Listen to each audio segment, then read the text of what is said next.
जय हिंद दोस्तों।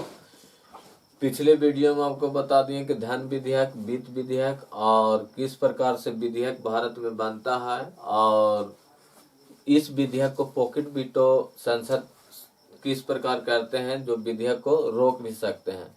अनुच्छेद 7 में आपको बताएं धन विधेयक किस प्रकार बनता है। 108 में जब किसी विधेयक पर बहस हो जाए या कोई संसद इसे 6 महीने तक पारित न करे, इसलिए संयुक्त बैठक राष्ट्रपति बुलाते हैं। इसका अध्यक्ष लोकसभा का अध्यक्ष करता है। उसके बाद आपको 9 में बताएं धन विधेयक का विशेष प्रावधान। 10 में बताएं धन विधेयक का परिभाषा। 11 में बताएं कि राष्ट्रपति के विधेयक पर वीटो की शक्तियां। 12 में बजट। 13 में प्राक्कलन। 14 में विनियोग और 15 में अतिरिक्त अनुदान और 16 में लेखा अनुदान की बात करें और 17 में वित्त विधेयक की बात की। 18 और 19 में आपको संसद की प्रक्रिया की बात किए थे। अब हम अनुच्छेद 20 बताने जा रहे हैं। अनुच्छेद 20 में कहा गया है संसद में प्रयोग होने वाली भाषा कौन सी होगी, इस पर बात कहा गया है। जैसे संसद भवन में कौन सी भाषा बोला जाएगा, इसका भी बात अनुच्छेद 20 कहती है। संसद में सिर्फ 2 भाषा बोले जाएंगे, एक हिंदी चाहे अंग्रेजी।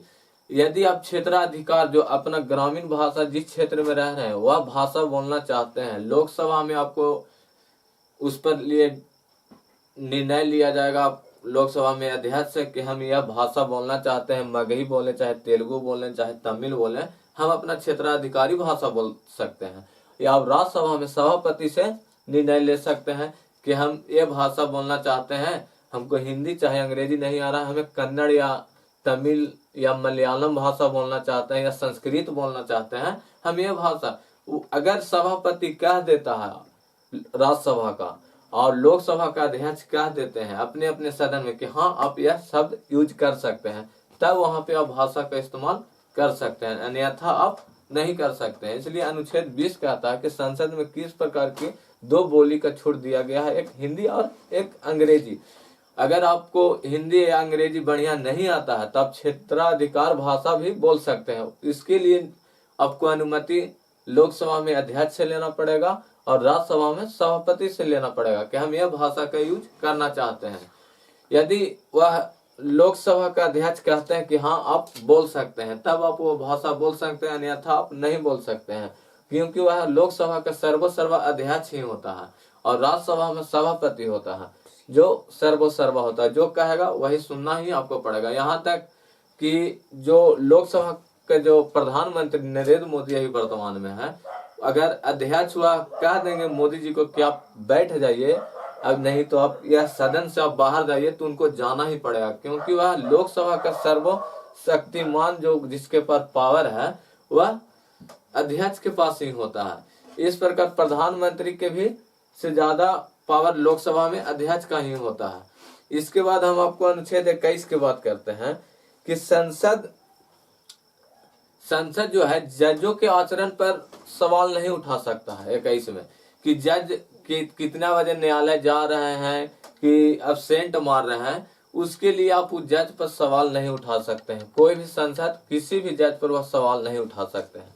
अनुच्छेद 121 कहता है कि आप जज की छुट्टी मान रहे हैं कि उनका कार्य चल नहीं रहा है, इसलिए जजों के आचरण पर वह नहीं उठा सकते हैं आवाज। हाँ, लेकिन महाभियोग से उसे जज को हटा सकते हैं। यदि कोई न्यायालय में जज बढ़िया से काम नहीं कर रहा है, बढ़िया डिसीजन नहीं ले रहा है, जो पा रहा है जिसको फांसी दे रहा है, किसी को कुछ सजा दे रहा है, उस पर महाभियोग लगाकर उस जज को हटा दे सकते हैं। और अनुच्छेद 122 में कहा गया है कि जज भी संसद की कार्यवाही में टांग नहीं अड़ावेगा कि संसद क्यों नहीं खुल रहा है, संसद में इतना हंगामा क्यों हो रहा है, यह सब बिल क्यों पारित कर रहे हैं। लेकिन हाँ, जो संसद में जो विधेयक बनता है उसका जांच वह न्यायालय करेगी।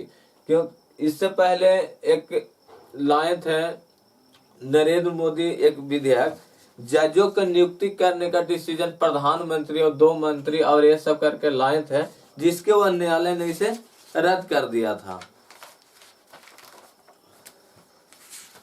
बात करें